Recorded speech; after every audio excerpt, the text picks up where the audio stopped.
آپ کو کچھ نہیں ہوگا، ڈونٹ وری، گھبرانے کی ضرورت نہیں ہے۔ لیکن آپ علیہ الصلوۃ والسلام سے رب ذوالجلال نے کیا کہا؟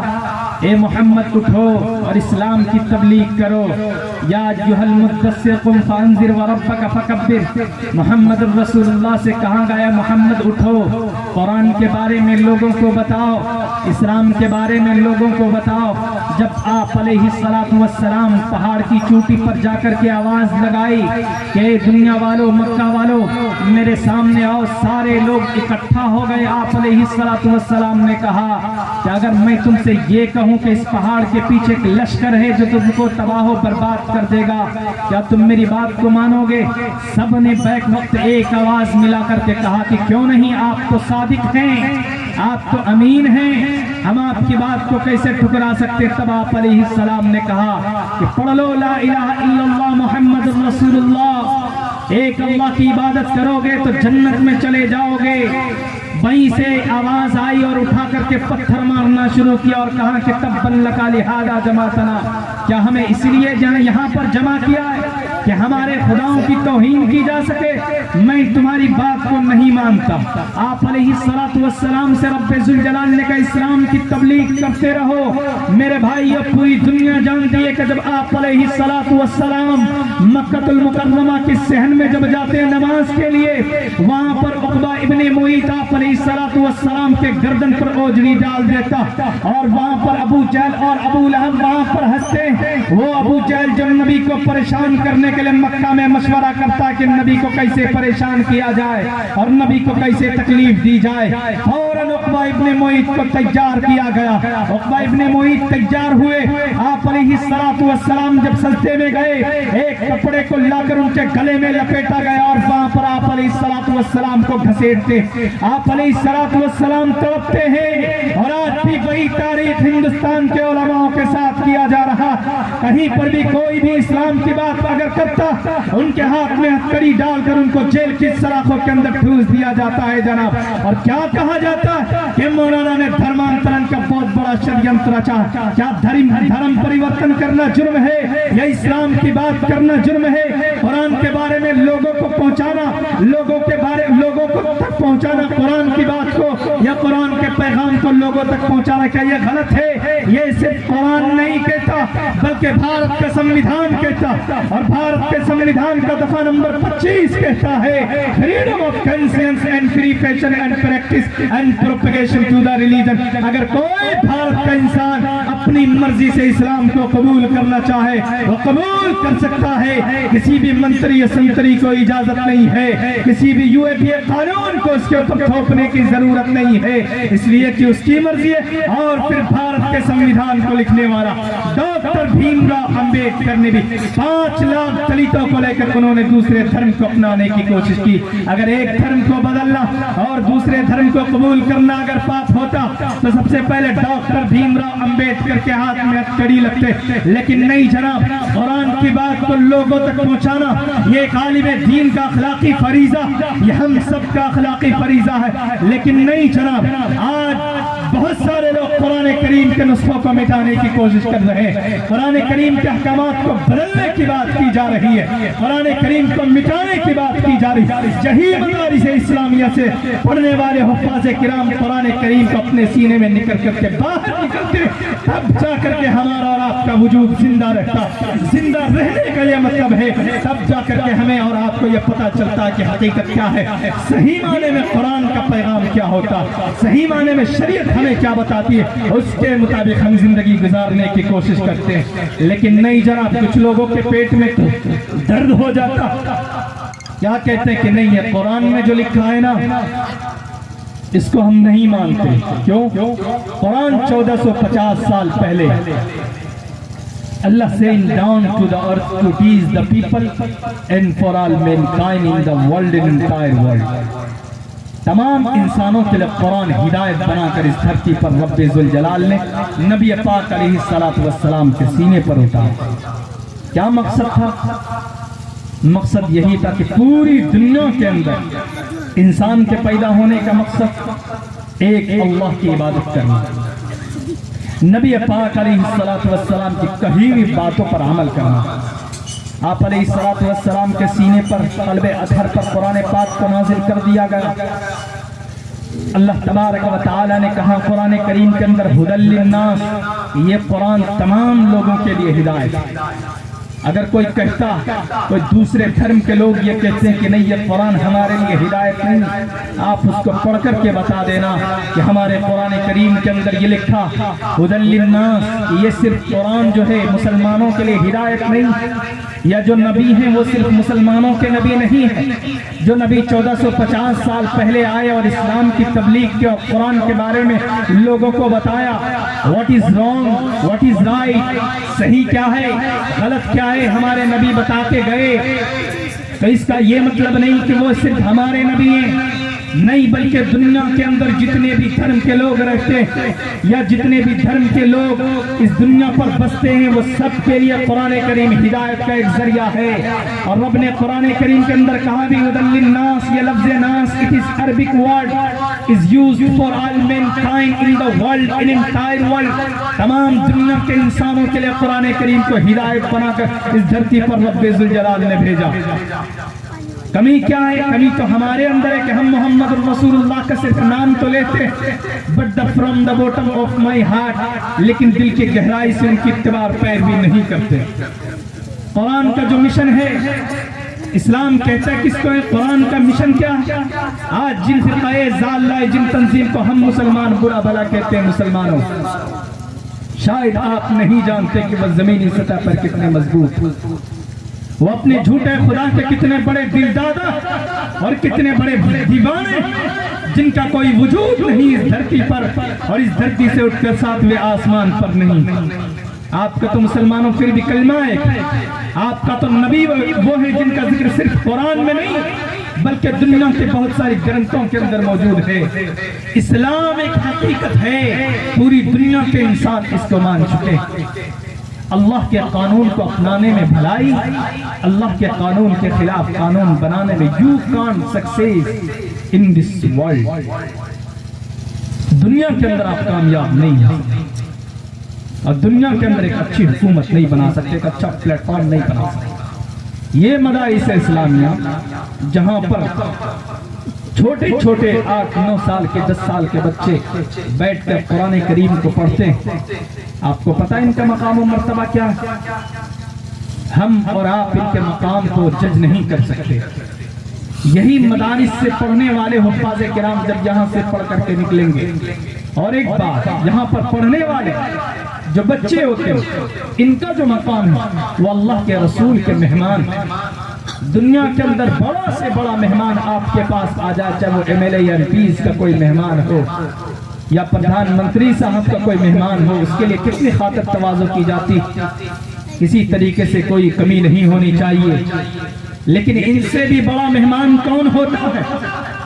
مدرسے میں پڑھنے والے بچے جو 8 سال 9 سال 10 سال 15 سال کے جو بچے ہوتے ہیں، یہ اللہ کے رسول کے مہمان، اس سے بڑا مہمان تو کوئی نہیں ہو سکتا۔ اور آپ کا گورنر، آپ کو پتہ، مجھے ایک واقعہ یاد آیا، اور آپ کا گورنر جب مدرسے میں پہنچتا، مدرسے کے جو ڈائریکٹر مینیجنگ ڈائریکٹر تھے ان سے کہا کہ مولانا صاحب آج سے میں جو بچہ ہے یہاں پر مدرسے میں جو بچے پڑھتے ہیں تمام بچوں کے خرچے کی ذمہ داری میں لیتا ہوں۔ کون؟ اور آپ کا گورنر تھا۔ کہا کہ ٹھیک ہے کوئی بات نہیں، آپ جا سکتے، آپ خرچے کی ذمہ داری اٹھائیے، کھانا بنوائیے اور بچوں کو کھلائیے، ٹھیک ہے کوئی بات نہیں۔ اور رات کا گورنر چلا گیا، جا کر کے خود ہی کھانا بنانے لگا۔ تھوڑی دیر ہو گئی تو ایک طالب علم تھا، وہ کہنے لگا، کہہ رہے وہ جو کھانا لانے کے لیے گیا ہے وہ بیل وہ تو اب تک نہیں آیا۔ اور وہ رات کا جو گورنر تھا وہ قریب بالکل پہنچ چکا تھا گیٹ پر، کھانا لے کر انہوں نے سن لیا۔ سننے کے بعد مولانا صاحب سے کہنے لگے آپ کے بچے تو بڑے بدتمیز ہیں۔ کہا کیا ہوا؟ کہا کہ وہ تو مجھے بیل کہہ رہا ہے۔ کہا کوئی بات نہیں ہے، بچہ ہے، آپ اس پہ ذرا دھیان مت دیجئے۔ کہا کہ نہیں،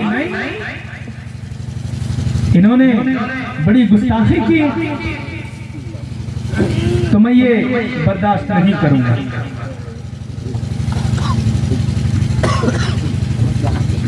میں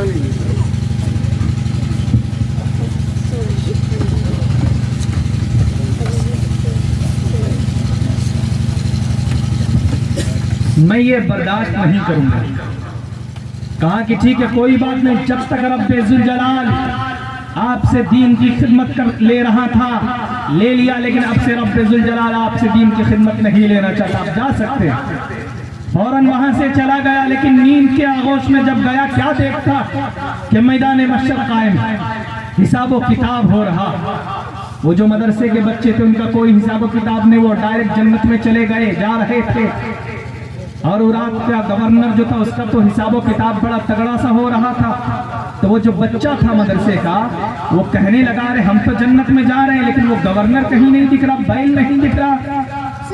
کہا جب تک ہم اس کو ساتھ میں نہیں لیں گے تب تک ہم جنت میں نہیں جائیں گے. فوراً آنکھ کھل جاتی ہے، دوڑتا ہوا بھاگتا ہوا مدرسے میں پہنچتا. کون؟ رات کا گورنر تھا. مدرسے میں پہنچنے کے بعد محتمم صاحب سے وہ کہنے لگا کہ محتمم صاحب مجھ سے بڑی غلطی ہو گئی، میں جو ہے معافی چاہتا ہوں، آج سے میں مدرسے کے خرچے کی ذمہ داری اٹھاؤں گا، اور بیچ میں مجھے کوئی کچھ کہے مجھے کوئی پرواہ نہیں، لیکن بچوں کو ذرا بلا دیجیے. بچوں کو بلایا گیا، بچے سارے لوگ آ گئے. اور آپ کے گورنر نے کہا کہ دیکھو ٹھیک ہے کوئی بات نہیں ہے، میدان محشر جب قائم ہوگا وہاں پر مجھے بھولنا نہیں، چاہے تو تم مجھے بیل بولو یا گدھا بولو. یہ ہے ایک حافظ قرآن کی برکت میرے بھائیوں. اور ایسے ہی نہیں، مدرسے میں پڑھنے والے حفاظ کرام ان کا بہت بڑا مقام و مرتبہ. یہ 35 سے 40 روپے کپڑے میں ملبوس ہو کر ضرور آپ کو نظر آتے ہیں، لیکن کل قیامت کے دن رب ذوالجلال یہی حفاظ کرام کے ماں باپ کے سر پر وہ تاج رکھا جائے گا جن کی روشنی سورج سے بھی زیادہ ہوگی، چاند بھی اپنی روشنی پر شرمندہ ہوگا. لوگ کہیں گے ارے یہ کون ہے، کہاں جائے گا، یہ تو فلاں آدمی ہے، یہ تو فلاں آدمی ہے. کہا یہ سکسیسفل آدمی ہے. کہا جائے گا کہ بالکل یہ سکسیسفل آدمی. کہا کہ انہوں نے کیا کیا تھا، کہا جائے گا کہ انہوں نے اپنے بچے کو مدرسے میں بھیج کر کے حافظ قرآن بنایا. یہ معمولی مرتبہ نہیں ہے. اور اسے حافظ قرآن سے کہا جائے گا کہ قرآن کریم کی آیت کو پڑھتا جا اور جنت کے دروازے پر چڑھتا جا، جہاں پر تیرا قرآن مکمل ہوگا وہیں پر تیری منزل ہوگی. یہ مقام اس دن کسی منسٹر یا ڈی ایم کو یہ عہدہ حاصل نہیں ہوگا. قرآن کریم کو مٹانے کے لیے لوگ سازش رچ رہے ہیں. اگر کسی گاؤں کے اندر کوئی مدرسے کی بنیاد رکھی گئی ہے یا کوئی مدرسہ موجود ہے تو ہم پر آپ پر بہت بڑا احسان. وہ اس لیے احسان ہے کہ مدرسے کا ہونا ہی ہمارے اوپر احسان ہے. یہ تو بڑی ذمہ داری سے ہیں حفاظ کرام اور علماء کرام ان کو چلاتے ہیں. ہمارا اور آپ کا اخلاقی فریضہ یہ بنتا ہے کہ ہم مدارس کو یا مکاتب کو مدد کریں. یہ ہمارا اخلاقی فریضہ. ورنہ اگر یہ مدارس بند کر دیے جائیں، مساجد بند کر دیے جائیں، مکاتب بند کر دیے جائیں تو آپ کو کوئی پوچھنے والا کوئی دیکھنے والا نہیں ہوگا. آپ کی لاشیں سڑکوں پر ملیں گی لیکن کوئی نماز جنازہ پڑھانے والا آپ کو نہیں ملے گا. جب مدارس میں تالے لگ جائیں گے، قرآن کریم کو مٹانے کے لیے بہت سارے لوگ آئے، بہت بڑا سے بڑا ترنم خاں آیا اس دھرتی پر قرآن کریم کو مٹانے کے لیے، لیکن خود مٹ گیا. قرآن کریم آج بھی موجود ہے. 1800 صدی کے اندر انگریز آئے، 3 لاکھ قرآن کریم کے نسخے جلا دیے گئے، لیکن قرآن کریم آج بھی موجود ہے. انگریز جب جلا دیا قرآن کریم کے نسخوں کو تو اترانے لگا، چلانے لگا کہ میں تو کامیاب ہو گیا. کسی نے آ کر کے کہا کہ تم ابھی تک کامیاب نہیں ہوئے. کہا کیوں؟ قرآن کریم کو جلانے سے پہلے کی بات تھی. کسی نے کہا کہ تم کامیاب نہیں ہو سکتے مسلمانوں سے. کہا کیوں؟ کہا ان کے بیچ میں جو گرنتھ ہے نا قرآن کریم، ان کو اگر تم ختم کر دو گے تو تم جیت جاؤ گے. ایسی بات. 3 لاکھ قرآن کریم کے نسخے جلا دیے اور چیخنے لگا، چلانے لگا کہ میں تو کامیاب ہو گیا. ایک عالم دین آئے، ایک بچے کو لایا گیا. لانے کے بعد کہا کہ تم اترا رہے ہو، خوش ہو رہے ہو، کہ ہم قرآن کریم کے 3 لاکھ نسخے جلا دیے. اب مسلم قوم جو ہے یہ کیسے جو ہے کیا کہتے ہیں قرآن کریم کو یہ پڑھیں گے, مسلمان کیسے پڑھیں گے, حافظ کیسے بنیں گے. ایک بچے کو 9 سال کے بچے کو ان کے سامنے لایا گیا اور انہوں نے قرآن کریم کی آیت کو پڑھنا شروع کیا, الحمدللہ رب العالمین, شروع سے لے کر آخر تک انہوں نے پڑھ دیا. الحمدللہ میں بھی حافظ ہوں. I become حافظ at age 11 years old that time. تو وہ انگریز حیران و پریشان ہو گئے, دنگ رہ گیا. اخیر کے اندر وہ مجبور ہو گیا, کہنے لگا قرآن کریم کو کوئی بدل نہیں سکتا یا قرآن کریم کو کوئی مٹا نہیں سکتا. لا تبدیل لکلمات اللہ, قرآن کریم کے اندر جو لفظ ہے اس کو کوئی مٹا بھی نہیں سکتا, اس کو کوئی بدل بھی نہیں سکتا. قرآن کریم کے دشمن تو بہت لوگ آئے قرآن کریم کو مٹانے کے لیے, لیکن خود مٹ گئے. قرآن کریم آج بھی موجود ہے. کیوں؟ اس لیے کہ قرآن کریم کی حفاظت کے ذمہ دار کون؟ رب ذوالجلال.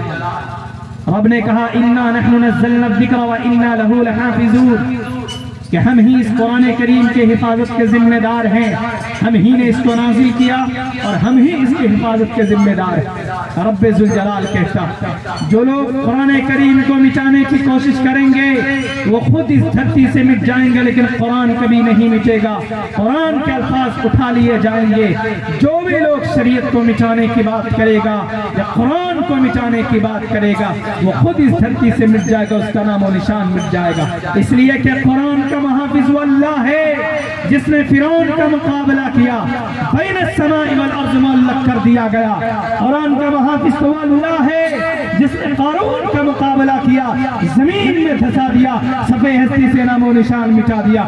قرآن کا محافظ تو اللہ ہے جس نے پورے کائنات کو پیدا کیا, پورے ورلڈ کو پیدا کیا. اور قرآن کا محافظ تو وہ اللہ ہے جس نے ہمیں اور آپ کو وجود میں لایا. قرآن کے خلاف سازش کرنے والوں کو رب ذوالجلال 7 زمین کی ٹکٹ دھسا دیں گے, اس کا نام و نشان بھی باقی نہیں ہوگا. اس لیے کہ قرآن کی حفاظت کے ذمہ دار تو رب ذوالجلال ہے نا, اور قرآن کریم کے احکامات پر ہم عمل نہیں کرتے. کیسے عمل نہیں کرتے؟ ایک کان سے سنتے ہیں, دوسرے کان سے نکال دیتے ہیں. رب نے جو قرآن کریم کے اندر کہا ما آتاکم الرسول فخذوہ وما نہاکم عنہ فانتہوا, کہ جو تمہیں رسول دے, آمنہ کے لختے جگر دے, محمد الرسول اللہ, اس کو مضبوطی سے پکڑو اور جس سے روکے اس سے رک جاؤ. کیا مطلب ہے؟ محمد الرسول اللہ کہے کہ شادی اسلامک طور طریقے پر ہونا چاہیے تو شادی اسلامک طور طریقے پر ہونا چاہیے. محمد الرسول اللہ کہے کہ گاؤں سماج کے اندر برائی کو ختم کرنے کی کوشش کریں تو ہم سب کی یہ ذمہ داری بنتی ہے کہ برائی کو ختم کرنے کی کوشش کریں. ہمارا یہ اخلاقی فریضہ. آج گاؤں اور سماج کے اندر کیا ہوتا ہے؟ برائی عام ہوتی چلی جا رہی. مدرسے کی بنیاد رکھی گئی یا مدرسہ کسی گاؤں کے اندر ہے تو ہمارا اور آپ کا کیا نظریہ ہوتا؟ ارے وہ تو مدرسہ ہے نا, وہ تو ایسے ہی چل جائے گا. نہیں میرے بھائیو, قربانی دینی پڑتی ہے. صحابہ اکرام نے قربانی دی. صحابہ اکرام کو بیچ سے چیر دیا گیا, بی بی سمیہ کو بیچ سے چیر دیا گیا, تب بھی انہوں نے اپنے ایمان کا سودا نہیں کیا. علماء اکرام کی فہرست اٹھا کر کے آپ دیکھ لیں, کئی ہزار علماء کرام کو پھانسی کے پھندے پر لٹکا دیا گیا, تختہ دار پر لٹکا دیا گیا. تب جا کر یہ دین ہم تک اتنی آسانی سے نہیں پہنچا. بہت سارے لوگوں کی قربانی رہی تب جا کر یہ دین ہم تک پہنچا. دلی کے چاندنی چوک سے لے کر خیبر تک کا کوئی دروازہ ایسا باقی, کوئی درخت ایسا باقی نہیں تھا جس میں علماء کرام کی گردنیں نہ لٹکی ہوئی.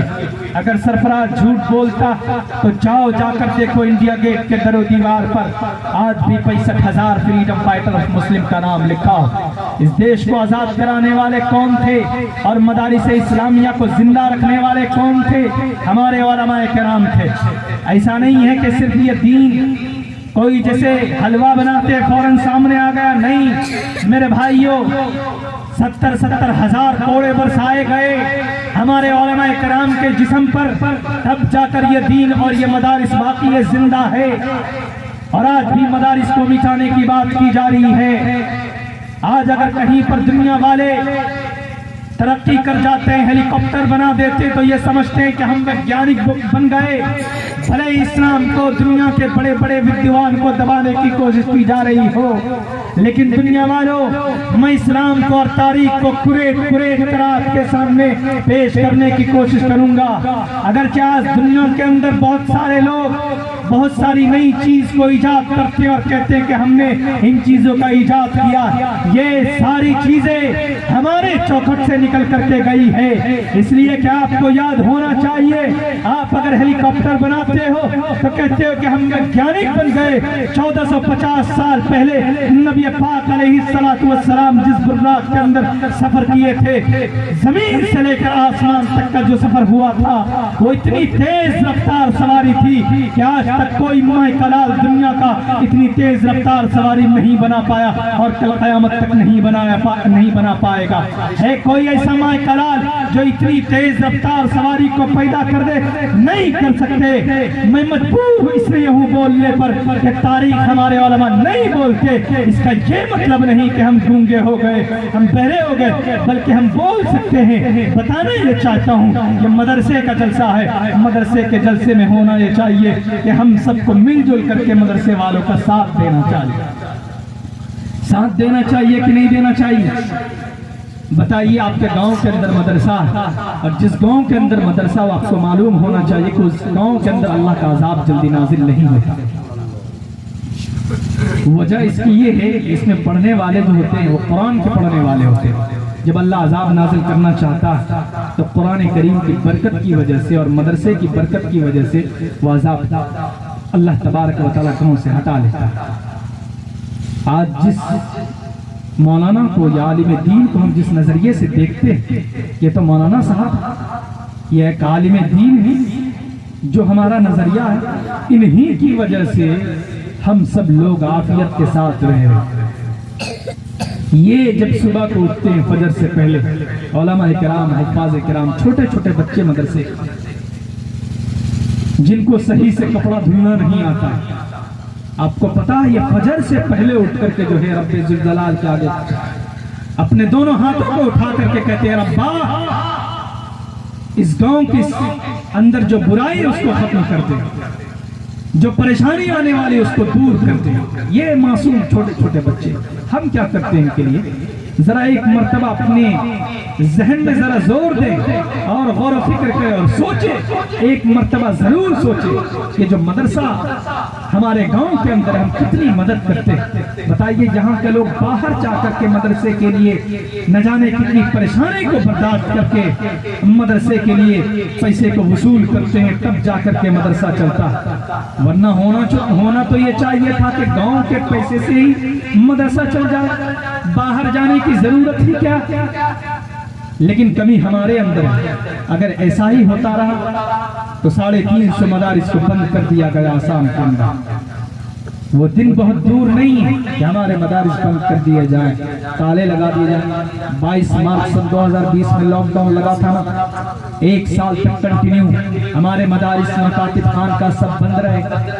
آپ نے غور و فکر کیا ہمارے اندر کمی کیا؟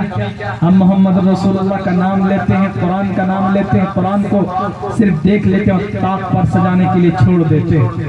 ایسا نہیں ہونا چاہیے، ہمیں نماز کا پابند ہونا چاہیے۔ بتائیے کتنے سارے لوگ ہیں گاؤں کے اندر، لیکن جب آپ مسجد میں پہنچ جائیں گے ظہر کے اندر، عصر کے اندر، مغرب کے اندر، آپ کو پتہ چل جائے گا کہ کتنے نمازی ہیں کتنے نمازی نہیں۔ جمعہ کے دن تو آپ چلے جاتے ہیں نماز پڑھنے کے لیے، کہ اللہ تبارک و تعالی آپ کو جمعہ کے دن صرف کھانا دیتا، کھانا کھلاتا۔ میرے بھائیو، اللہ کے نعمت کا کتنا شکریہ ادا کریں گے۔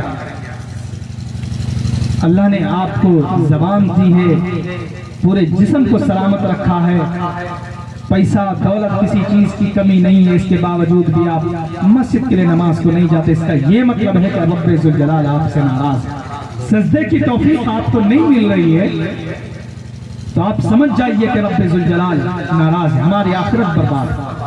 اخیر کے اندر صرف یہی کہوں گا میرے بھائیوں کہ مدارس سے جڑ کر کے رہیں، مکاتب سے جڑ کر کے رہیں، خانقاہ سے جڑ کر کے رہیں، اور ان میں پڑھانے والے علماء کرام، حفاظ کرام کی مدد کرتے رہیں۔ انشاءاللہ جو مجھے وقت دیا گیا تھا وہ پورا ہو چکا ہے۔ انشاءاللہ حیات باقی، ملاقات باقی. وآخر دعوانا ان الحمدللہ رب العالمین. جزاک اللہ، بہت بہت شکریہ. السلام علیکم ورحمۃ اللہ وبرکاتہ.